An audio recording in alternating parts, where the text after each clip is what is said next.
bahas tentang kiat-kiat atau tetap fit dan spirit hadapi pandemi ala Advokat Beken. Nah, nanti kita akan mengundang Wakil Sekjen Dewan Pimpinan Nasional Pradi, yaitu Bang Rifai Kusumanegara. Baik,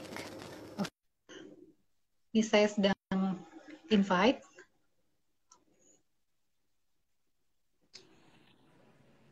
Ya, selamat sore Bang Rifai, Assalamualaikum.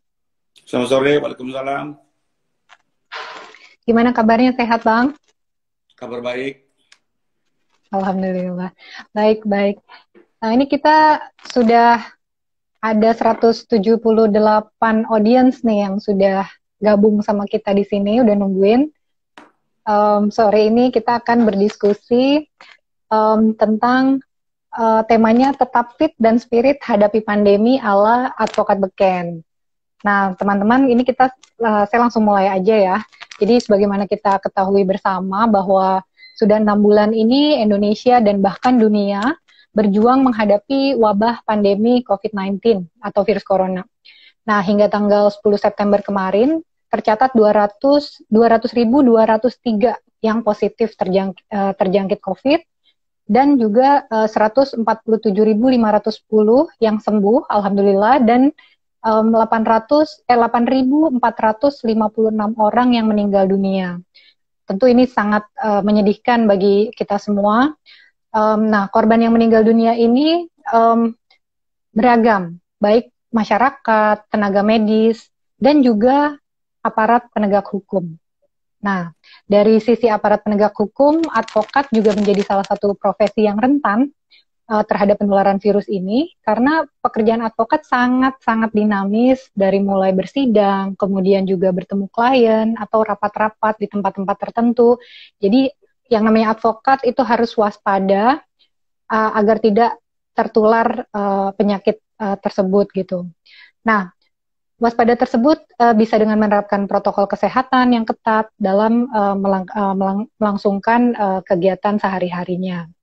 Nah, selain peran pemerintah yang kita harapkan bisa lebih optimal nih Bang, peran organisasi advokat sangat krusial dalam mencegah meluasnya virus di kalangan advokat.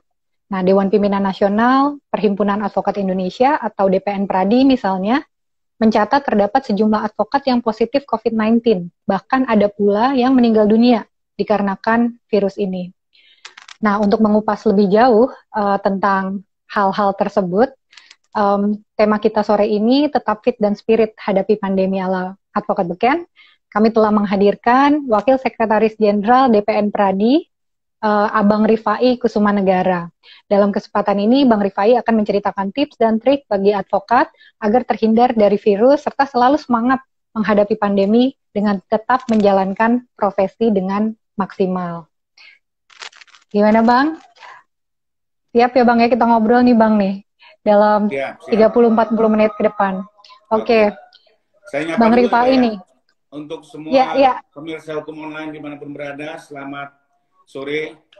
Terima kasih kita bisa berbincang-bincang di sini. Kita coba sharing, bukan berarti juga saya lebih mengerti, tapi paling tidak dengan sharing kita bisa saling menguatkan, saling menjaga, saling mengingatkan, dan mudah-mudahan kita bisa mampu melewati cobaan pandemi ini dengan baik. Amin. Amin, amin, amin. Oh, silakan. Nah, teman-teman, silakan sambil berjalannya diskusi, kalau yang ingin berkomentar, silakan masukkan komentar dalam kolom komen di bawah. Dan kalau yang ingin bertanya, saya harap jangan masuk ke kolom komen, tapi masuk ke fitur yang kotak ada gambar tanda tanyanya. Jadi kalau yang bertanya, masuknya ke situ ya, teman-teman. Oke, kita mulai aja nih Bang ya. Jadi hukum online mendapatkan informasi bahwa hingga kini DPN Pradi telah mencatat gitu ya, ada anggota-anggotanya yang terjangkit COVID-19. Bisa tolong diceritakan Bang, ini gimana kondisinya? Oke, jadi betul, pertama kali kita cukup dikagetkan pada saat kita menyelenggarakan Impact Judicial Review dengan Mahkamah Konstitusi di bulan Maret. Jadi di bulan Maret itu kita ada kerjasama dengan MK untuk menyelenggarakan BIMTEK yang diikuti, ini BIMTEK pengujian undang-undang ya, yang diikuti para advokat dari seluruh Indonesia. Seperti biasa kita mengundang partisipasi dari berbagai daerah, terkumpullah peserta 100 orang, ikuti pendidikan di Cisarua, itu bulan Maret. Setelah pendidikan kami dapat informasi salah satu peserta terkena COVID dan cukup mengagetkan. Kebetulan juga beliau fungsionaris di PBH Pradi. Waktu itu kita langsung melakukan tracing, apakah ada peserta lain yang kena. Alhamdulillah hanya satu dan dirawat sembuh di daerah masing-masing. Ya. Nah, tidak lama kemudian informasi ini adanya pandemi ini juga kena ke pengurus DPN. Jadi bukan hanya teman-teman di daerah, tapi juga di Jakarta ada pengurus DPN yang kena, sampai kita lakukan tracing seluruh pegawai Seknas. Ya. Beruntung yang terkena pun hanya satu. Ya. Ini waktu awal-awal ya. Tiga orang. Yang terkena tiga orang.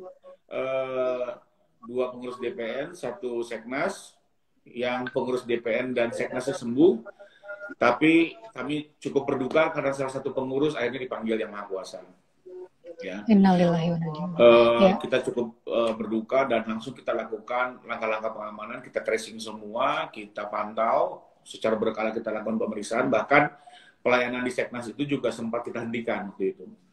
Selama beberapa minggu kita hentikan dulu, ya, dan mohon maaf juga untuk para anggota yang mungkin tidak terlayani karena ini kan keadaan hal yang harus kita antisipasi, ya.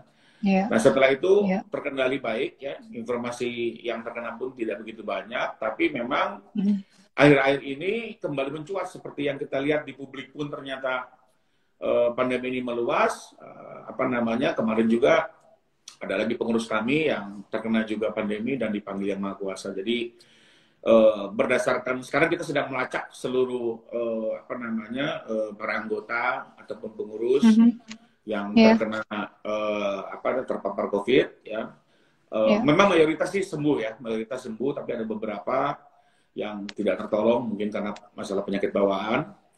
Kami juga keluarga besar sangat berduka, tapi yang penting di sini adalah kita harus optimis dan tetap semangat melewati ini semua. Kami juga sudah melakukan banyak hal, Mbak. Jadi di awal-awal juga kami sudah saja tuh, Bang?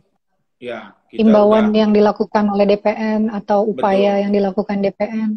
Di awal pertama kali ini mulai menjangkit, kita sudah memberikan edaran kepada DPC dan anggota di seluruh Indonesia. Kita meminta agar para advokat mengantisipasi dan juga mengikuti protokol kesehatan pemerintah. Karena bagaimanapun ini penyakit baru yang sebenarnya juga setiap negara masih belajar. Jadi ini kita bukan soal cara mana yang benar dan yang tidak, tapi paling tidak apa yang disuguhkan pemerintah kita yang dukung dulu gitu kan.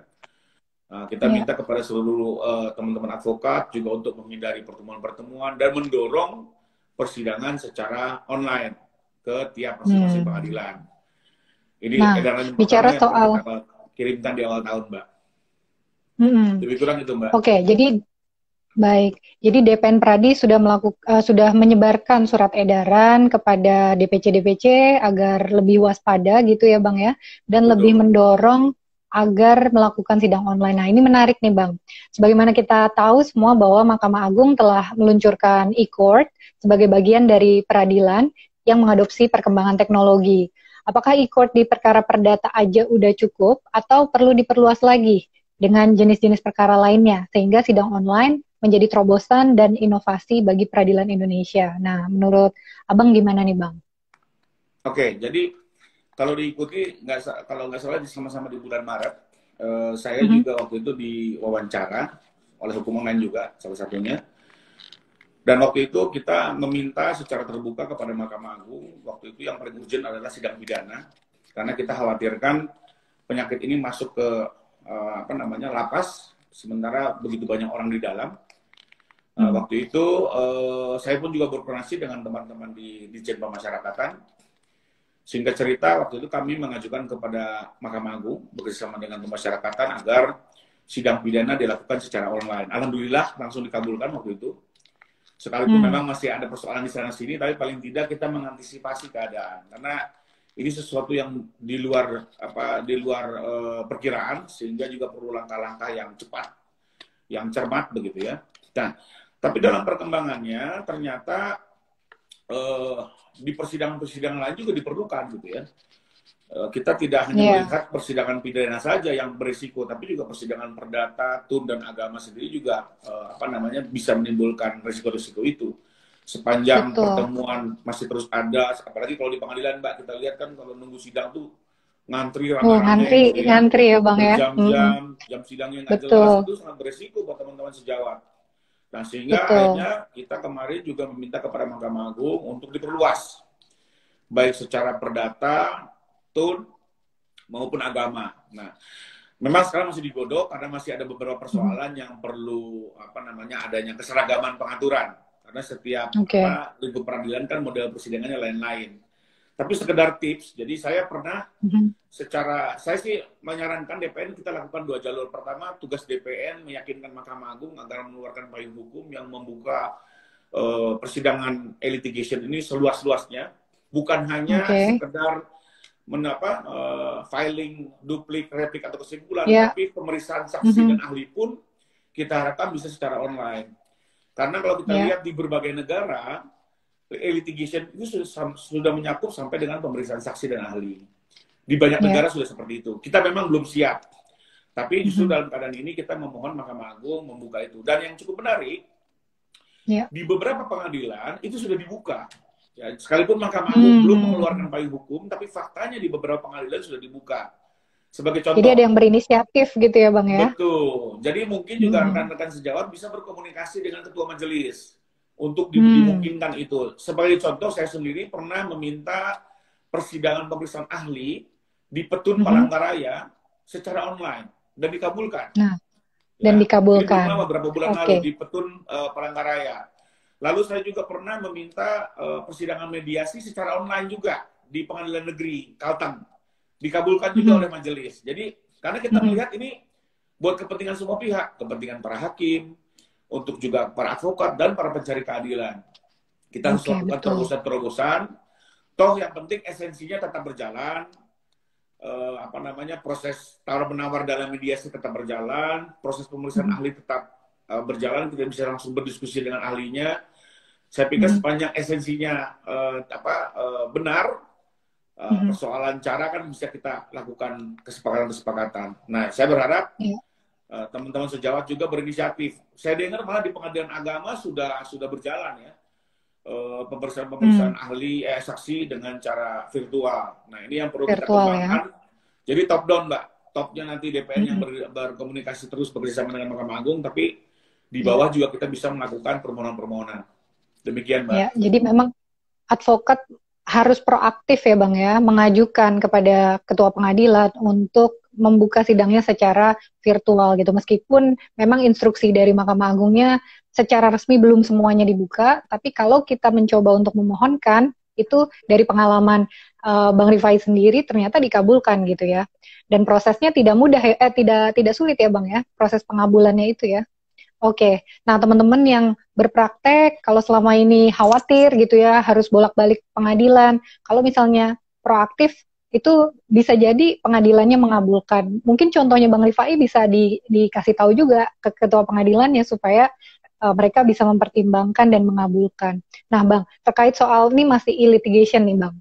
Jadi tadi tantangannya sempat Bang Rifai sempat sampaikan juga, tapi utamanya untuk pidana gitu ya, pembuktian kan jadi salah satu tantangan kalau sidang online di perkara pidana. Nah, bagaimana cara mengaplikasikannya agar sidang itu tetap fair bagi para pihak meskipun dilaksanakan secara online? Oke, sebenarnya sih ini kan tergantung ketua majelis. Tadi mungkin sering dikoreksi. Jadi biasanya dikabulkannya ini atas keputusan ketua majelis, bukan ketua pengadilan negeri. Karena dengan telah ditunjuknya majelis, sebenarnya perkara ini ditangani sepenuhnya oleh ketua majelis. Jadi cukup kita permohonan diajukan ke ketua majelis, dan di beberapa perkara. Oke, ketua majelis. Ya, saya sudah pernah mendapatkan izin itu gitu ya. Nah, sekarang bicara tantangan bagaimana biar tetap fair. Memang yang cukup menarik adalah ini kan sesuatu yang baru, bagaimana kita melakukan cross examination dengan cara virtual. Nah, tapi kalau saya lihat sebenarnya sepanjang ketua majelis memberikan kesempatan yang sama, ya, misalnya memberikan sekian menit untuk pihak yang mengajukan, ya, setelah itu diberikan kepada pihak yang lawannya kesempatan bertanya, saya pikir tidak ada persoalan, ya. Hak kita untuk bertanya tetap diakomodasi oleh hakim dan tidak dibatasi dengan waktu, kecuali ke soal bagaimana hakim mengalokasikan waktu persidangan, itu kan memang kewenangan majelis, baik sidang konvensional maupun virtual, itu memang kewenangan majelis. Tapi saya pikir yang penting diberikan kesempatan yang seimbang. Kedua, mungkin alat komunikasinya juga betul-betul memadai, ya. Karena sering juga kalau sinyalnya kurang bagus itu terputus-putus. Ini agak sedikit mengganggu. Lalu kedua, kalau dia Zoom-nya tidak berbayar pun juga berapa menit putus. Nah, ini memang perlu kita sepakati lah, ya. Perlu kita sepakati, mungkin cari tempat yang wifi-nya bagus gitu, ya. Memang kita harus effort lebih, tapi paling tidak kita dijauhkan dari risiko penyakit, ya. Saya pikir kita melihatnya harus lebih lebih komprehensif, lebih bijak, mana yang lebih baik manfaat dan mudaratnya gitu. Tapi pengalaman saya mungkin yang penting soal perangkat, ya, kemampuan wifi, termasuk juga mungkin kalau bisa sih berbayar lah, toh juga nggak mahal-mahal juga Zoom itu kan sebenarnya. Ya, ibaratnya gantiin ongkos gitu ya Bang, ya, transportasi betul. Dan lain sebagainya. Jadi investasinya di sini. Gara-gara bisa virtual, itu efisiensinya tinggi. Saya nggak perlu terbang ke Palangkaraya. Termasuk kemarin mediasi di Pengadilan Negeri Pangkalan Bun juga saya nggak perlu terbang gitu, ya. Jadi efisien sekali gitu. Ya, malah lebih hemat ininya ya secara cost, ya. Nah, sekarang kita lihat sendiri gitu ya Bang, dalam kondisi COVID ini sektor-sektor ekonomi gitu ya, banyak yang mengalami kerugian. Nah, sebenarnya kan law firm itu kan sebenarnya jasa, ya. Jasa. Jadi dalam advokat-advokat dalam menjalankan bisnis law firm-nya itu juga terdampak pada masa pandemi ini. Tapi apakah kondisi ini malah menguntungkan atau malah merugikan sih Bang kalau dari profesi advokat sendiri? Oke. Memang sebuah fakta karena pandemi ini dan juga penanganan pandemi ini juga membatasi kegiatan usaha, sehingga ini berdampak kepada perekonomian.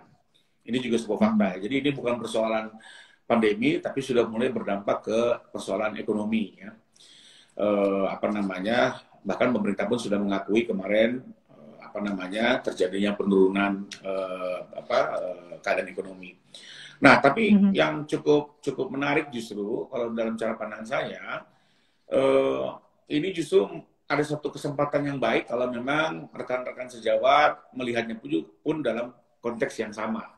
Dalam arti begini, karena terjadinya krisis ekonomi, tentu para pengusaha atau calon-calon klien kita ini juga memiliki keterbatasan pendanaan, ya. Sehingga bagaimanapun harus dilakukan langkah-langkah efisien. Tapi menurut saya ini merupakan berkah justru. Kenapa? Karena misalnya ada perusahaan A terbiasa menggunakan lawyer kelas 1 atau papan atas, ya.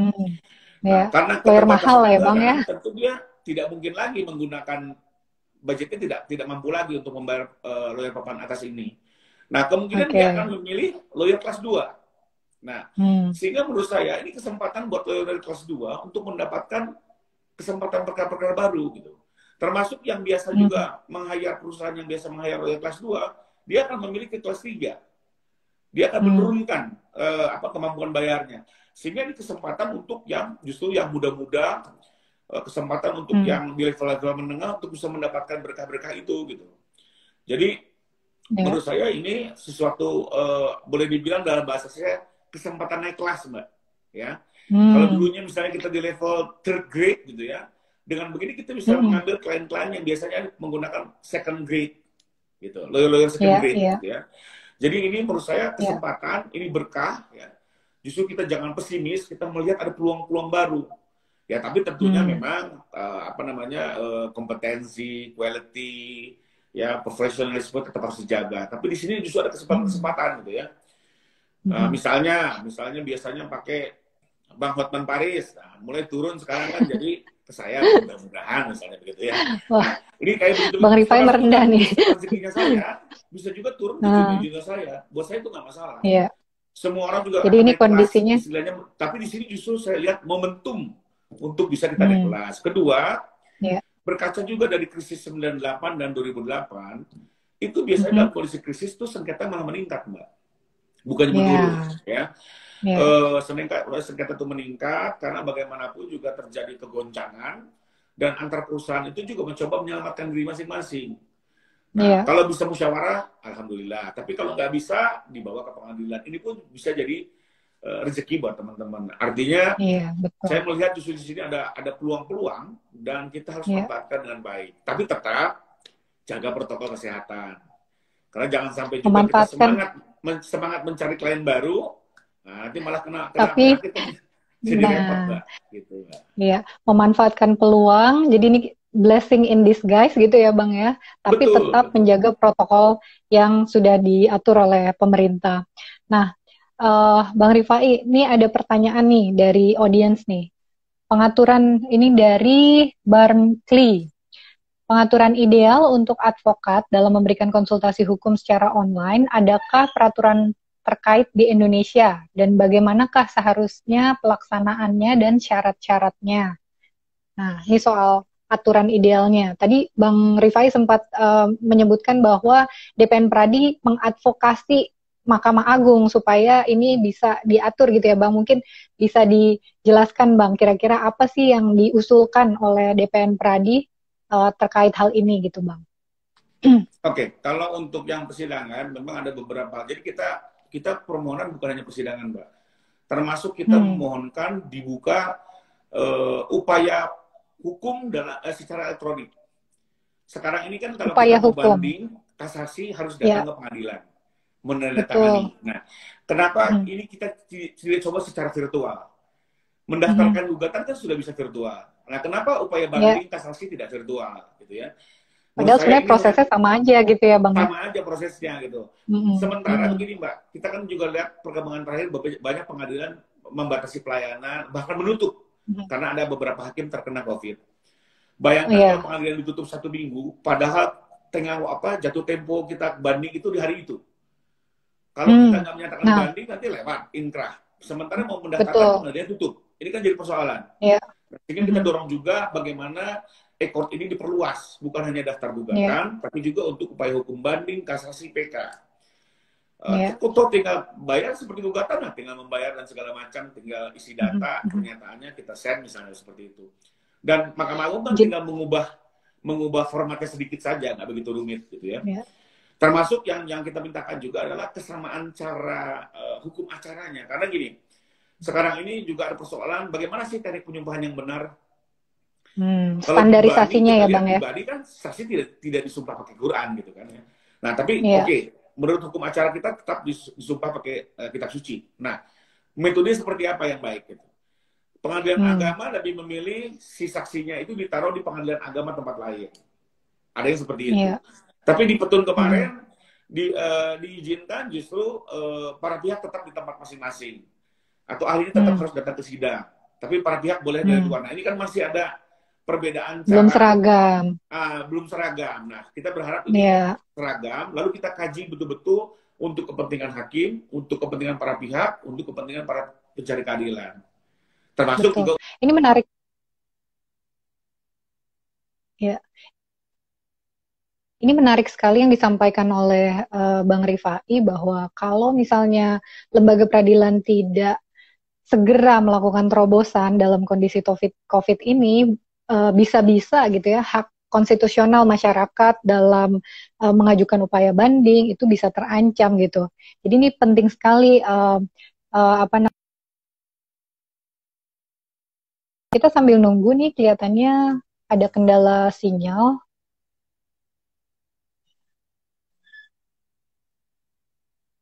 Oke. teman-teman mohon maaf ini ada kendala sinyal sepertinya dari koneksi Bang Rifai. Oke, mungkin saya sambil men-sum up aja ya buat teman-teman yang baru gabung. Kita sore ini sedang ngobrol bersama Bang Rifai Kusumanegara, Wakil Sekjen dari DPN Pradi, tentang tetap fit dan spirit hadapi pandemi ala advokat beken. Nah, tadi udah seru banget nih diskusi kita.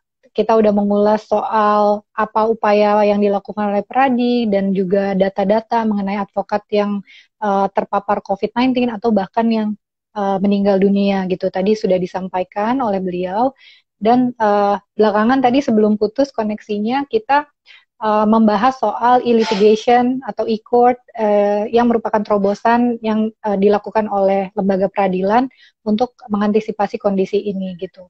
Nah, DPN Pradi juga melakukan advokasi kepada Mahkamah Agung untuk memperluas. Jadi tidak hanya proses pendaftaran saja yang online gitu ya, tapi juga proses persidangan, pengadilan agama dan lain sebagainya itu juga bisa dilakukan secara online. DPN tetap berupaya mengadvokasikan hal tersebut. Oke, ini saya Bang Rifai sudah coba gabung. Ya.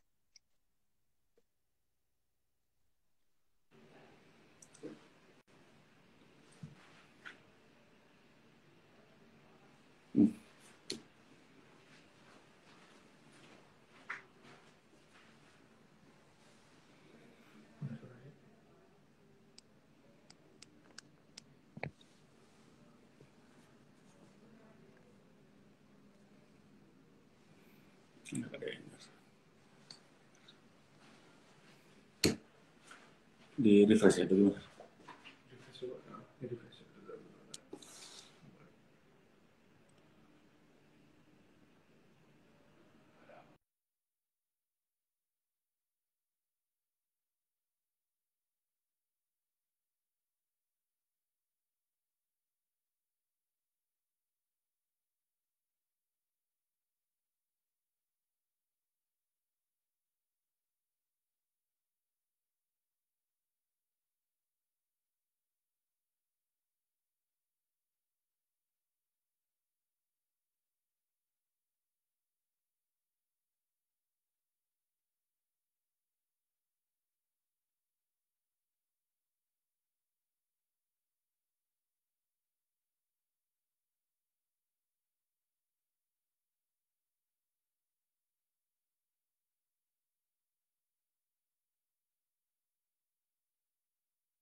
Apa suaranya sudah bisa terdengar?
Halo Bang Rifai.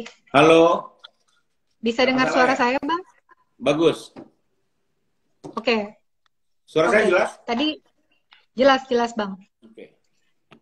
Oke, jadi em, tadi waktu sinyalnya terputus, saya sempat men-summary bahwa tadi kita sudah membahas soal em, kondisi pandemi yang dialami teman-teman advokat dan juga upaya DPN Pradi dalam mengadvokasi Mahkamah Agung agar memberikan aturan yang lebih leluasa gitu ya kepada advokat supaya bisa bersidang secara online dan tidak hanya alur dokumen saja yang bisa dilakukan online tapi juga persidangan, saksi dan lain sebagainya. Juga inisiatif yang aktif dari advokat bahwa meskipun dari MA belum ada aturan yang tegas mengenai hal ini, tapi jika advokat secara proaktif meminta untuk dilakukan sidang online kepada ketua majelis, itu dari pengalaman Bang Rifai itu dikabulkan beberapa kali ya Bang. Jadi memang teman-teman advokat di sini harus aktif dalam meminta supaya ini dilakukan online demi menjaga dan memutus mata rantai penularan.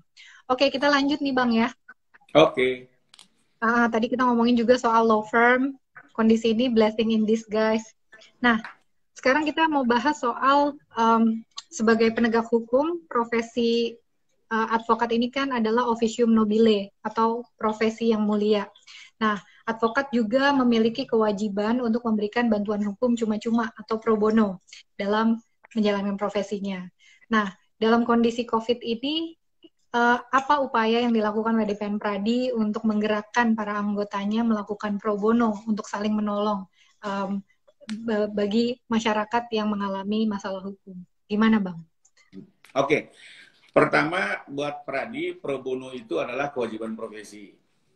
Ya, itu bukan hanya diatur di undang-undang advokat maupun di kode etik, ya, tapi ini juga sudah diatur oleh peraturan Pradi. Justru saya sarankan dalam konteks seperti ini,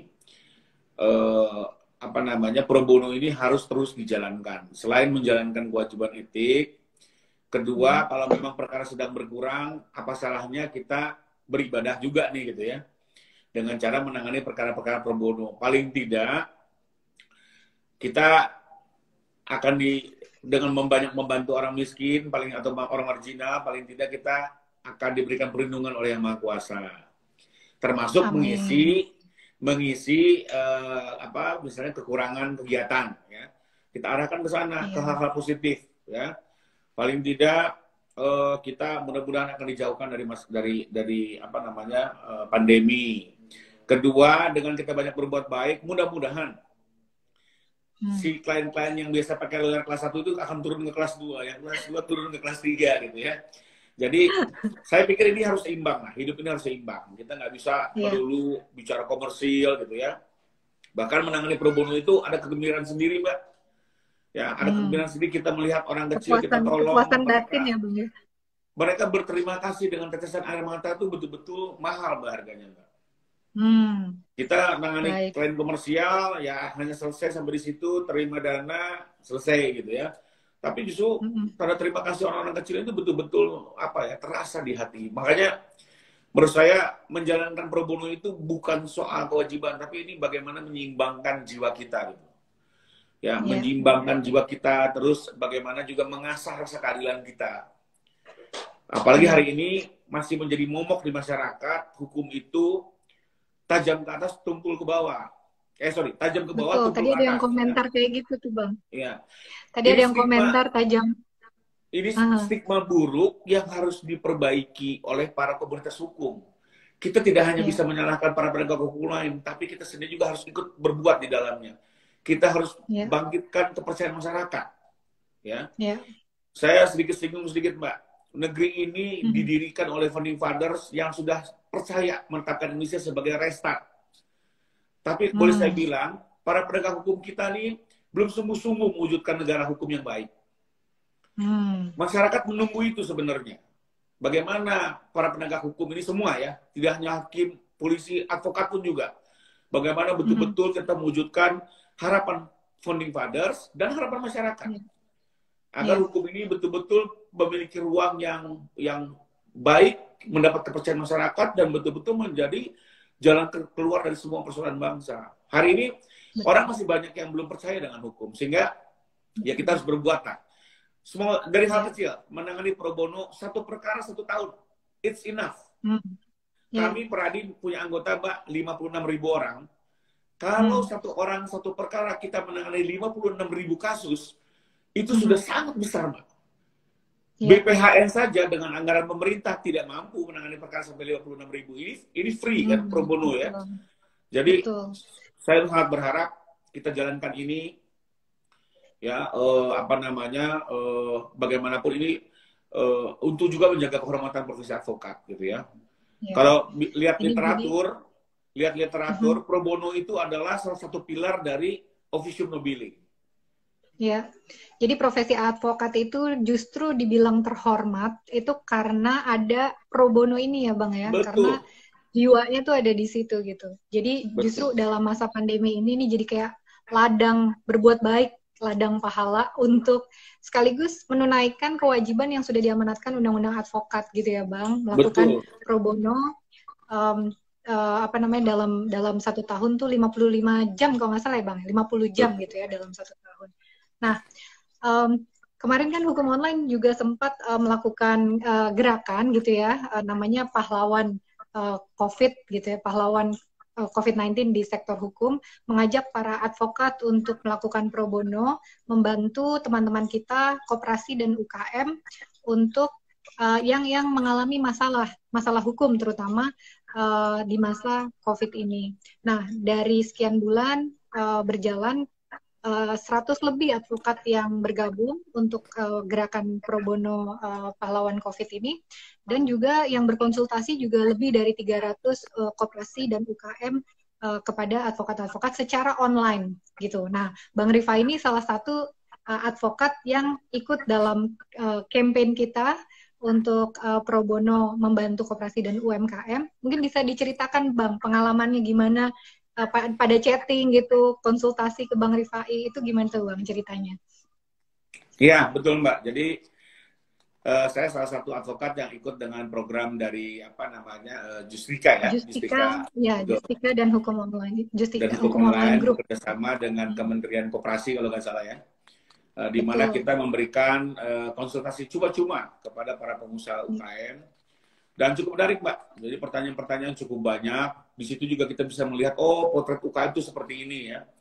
Mereka juga butuh sekali konsultasi-konsultasi macam-macam. Baik dari cara memperoleh kredit, bagaimana kalau terjadi kemacetan, bagaimana dengan agunan. Karena mereka kadang masih melihat agunan itu konservatif.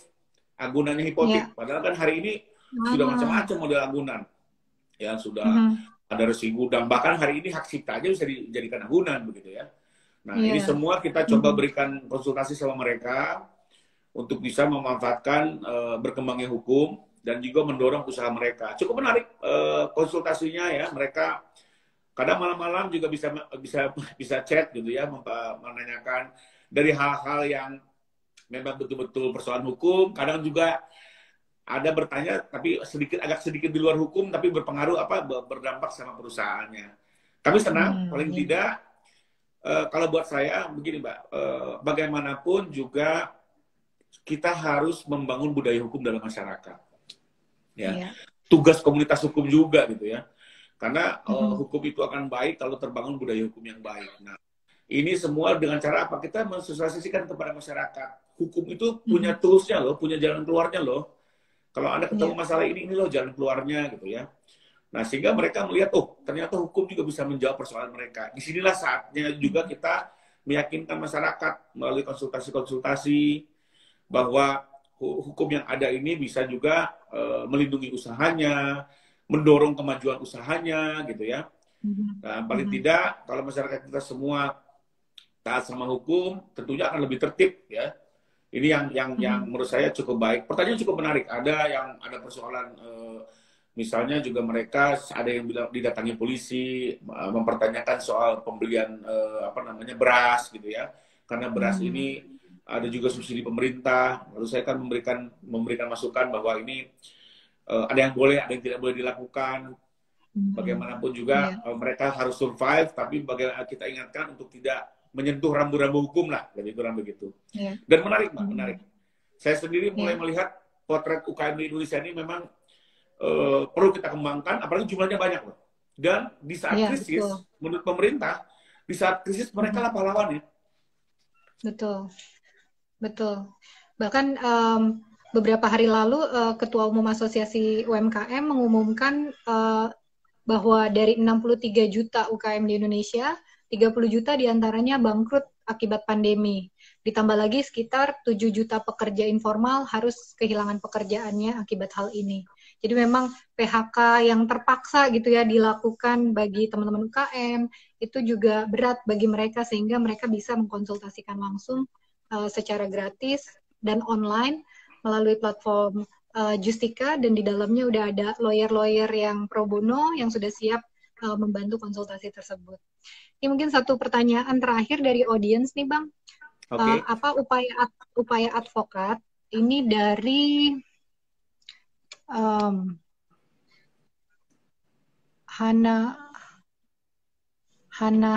Hanohen SDB, upaya advokat untuk menjaga klien tidak terkena COVID yang ditahan di LP atau rutan. Gimana tuh Bang? Ini mungkin pengalaman pribadi kali ini. Jadi apa yang bisa dilakukan advokat? Oke, jadi gini, kalau sekarang masyarakatan kan sudah ada satu kebijakan di mana pengunjung dibatasi. Kedua, mereka membuka kemungkinan berkomunikasi melalui online. Itu sudah ada peraturannya dari Dirjen Pemasyarakatan. Jadi yang tadinya mereka tidak boleh menggunakan handphone di dalam tahanan, nah sekarang ini mereka diberikan aksesnya untuk bisa berkomunikasi dengan keluarga, dengan penasihat hukum, gitu ya. Lagi-lagi memang teknologi yang menjadi jawabannya, dan ini juga salah satu cara untuk menghindari penyebaran. Nah, di sisi lain di lapas sendiri juga sudah ada rumah sakit, ada pelayanan kedokterannya. Nah, ini semua diharapkan untuk bisa menjaga penyebaran. Termasuk juga misalnya kalau memang ada kendala-kendala, misalnya memang klien kita juga ada persoalan kesehatan, jangan ragu juga untuk kita minta pembantaran atau penangguhan gitu ya. Yang masih jadi persoalan adalah penyidikan di kepolisian nih Mbak. Nah, di kepolisian ini masih tatap muka langsung gitu ya. Apalagi antara meja kita sama penyidik nggak ada kacanya gitu ya, nggak ada plastiknya. Gitu. Ini upaya pradi gimana nih Pak? Betul. Upaya ini pradi kita, dalam betul. Ini sebenarnya kita lagi konsul dulu ke Mahkamah Agung. Setelah itu nanti kita juga akan masuk ke kepolisian, berkomunikasi, mencari jalan keluar. Karena bagaimanapun juga penyebaran dari terperiksa ke penyidik juga kan menjadi persoalan buat teman-teman Polri gitu ya. Apakah kita gunakan misalnya pakai kaca gitu ya, lalu antara penyidik dengan kita, lalu semua terperiksa wajib menggunakan face shield seperti apa. Nah ini mungkin kita harus cari jalan keluar, tapi intinya memang kita harus spirit bersama, mencari solusi bersama, bukan saling menyalahkan gitu. Sama-sama mencari solusi dan mendorong. Dan saya yakin teman-teman Polri juga akan memikirkan ini. Termasuk yang di KPK ya, di KPK juga itu kan modelnya masih tatap muka, ruangannya kecil gitu ya. Apakah model-model seperti ini juga perlu kita cari solusi bersama. Tapi juga dengan mendengar kebutuhan mereka lebih kurang gitu. Baik, baik. Ya, jadi teman-teman khususnya teman-teman advokat tadi udah banyak banget dapat tips dan juga informasi yang penting sekali dari DPN Pradi, di mana organisasi advokat ini cukup aktif untuk melakukan advokasi kepada Mahkamah Agung dan juga kemudian nanti akan advokasi juga ke polisi supaya intinya untuk melindungi baik advokat maupun kliennya dari penyebaran COVID-19. Kerja tetap harus profesional ya Bang ya, harus tetap menjalankan tugas seoptimal mungkin, tapi upaya menjaga kesehatan itu jauh lebih penting supaya tidak ada lagi keluarga atau korban dari COVID-19 ini menjadi tinggi. Apalagi sekarang Jakarta akan menerapkan PSBB yang lebih ketat seperti awal dulu mulai tanggal 14. Jadi di sini perlu ada terobosan-terobosan dari instansi penegak hukum gitu ya untuk lebih berinovasi menggunakan teknologi dalam melayani masyarakat. Karena tadi Bang Rifai juga sempat menyinggung kalau misalnya telat aja banding karena ada yang tidak pengadilannya tutup, itu kan sebenarnya hak konstitusional masyarakat jadi terancam ya Bang. Ini sebenarnya isunya penting sekali karena sudah menyinggung hak konstitusional dari warga negara. Nah, ini kita nggak terasa ngobrol udah hampir 1 jam, jadi teman-teman terima kasih banyak atas komentar dan juga pertanyaan-pertanyaannya. Kami sangat senang sekali, ini dinamis sekali komentar-komentarnya dan juga pertanyaan. Tadi juga kami sempat menyinggung bahwa hukum online bersama justika.com dan Bang Rifai, salah satu advokat pro bono, itu masih melakukan layanan konsultasi online via platform Justika bagi teman-teman koperasi dan UKM. Jadi kalau ada audiens di sini yang ada temannya UKM atau keluarga yang ingin berkonsultasi hukum, silahkan. Baik itu soal kredit, PHK, ketenagakerjaan, dan lain sebagainya, silahkan mumpung programnya masih terbuka. Dan juga jangan lupa bahwa platform Justika, saya juga mau perkenalkan juga di sini bahwa Justika ada untuk membantu masalah hukum menjadi sederhana dan sangat terjangkau. Bahkan kali ini lagi pro bono, lagi gratis gitu untuk UKM dan juga koperasi gitu. Jadi untuk di luar sektor UKM dan koperasi bisa juga mengakses Justika. Ini seperti Halodoc tapi ini lawyer gitu dengan biaya yang sangat terjangkau. Oke, Bang Rifai, waktunya sebenarnya pengen ngobrol panjang lagi, tapi waktu sudah menentukan sebentar lagi pukul 4. Jadi kami dari Hukum Online mengucapkan terima kasih banyak atas waktunya dan juga informasi dan juga tips yang sangat-sangat berharga bagi kita semua. Semoga Bang Rifai dan teman-teman di Pradi selalu sehat dan juga tetap bisa melaksanakan pendampingan dan juga layanan konsultasi hukum kepada klien-klien secara optimal dan juga sehat semuanya. Terima kasih banyak Bang Rifai, kami undur diri. Terima kasih juga buat teman-teman yang sudah berpartisipasi. Silakan Bang kalau mau closing statement kepada audiens yang ada di sini. Oke, pertama sebelum saya tutup, saya ingatkan lagi, terlepas dari peluang yang sudah ada, lalu bagaimana Pradi sedang berkomunikasi dengan institusi terkait, tapi juga ingat, protokol kesehatan juga tolong bisa dijalankan. Saya pun juga masih pegang masker gitu ya, ini karena begini aja saya nggak pakai masker. Saya di kantor pakai masker, begitu ketat, setiap hari semua disinfektan, semua peralatan, termasuk dokumen masuk pun saya beli satu alat sterilisasi, nggak mahal itu, hanya 300-400 ribu kalau nggak salah. Satu kotak begitu, semua alat masuk disterilisasi, paling nggak surat-surat masuk kita bersih, kita harus disiplin dengan diri sendiri, jaga jarak, selalu masker, gitu ya. Itu penting sekali deh, itu protek diri sendiri ya. Di luar nanti hal-hal yang perlu. Dan itu lagi-lagi inilah cara terbaik untuk kita menghindari dari penyakit ini, karena kalau sudah kena, persoalannya menjadi rumit. Itu aja dari saya, tetap semangat, harus optimis ya. Kita jangan pernah menjadi galau atau kebingungan. Inilah opportunity, kesempatan yang ada, dan saya sudah rasakan itu. Cuma sekali lagi ini harus linear antara semangat sama disiplin. Itu aja dari saya.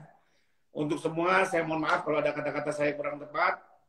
Tapi inilah saatnya kita saling membantu, saling bekerja sama untuk terus berkarya, khususnya bagi komunitas hukum. Untuk hukum online juga sukses terus, maju terus ya. Apalagi kemarin berita-beritanya juga cukup baik, terus mengangkat persoalan COVID, persoalan hukum terkait COVID, sangat baik. Sukses maju terus juga untuk hukum online, Mbak. Baik, terima kasih Bang Rifai, terima kasih semua audiens yang hadir. Saya mewakili Hukum Online dan teman-teman yang mendukung acara ini, pamit undur diri. Selamat sore, Assalamualaikum warahmatullahi wabarakatuh. Waalaikumsalam, sukses buat semua. Ya, sukses, jaga kesehatan semua. Mari. Semangat, semangat Bang. Ya, udah.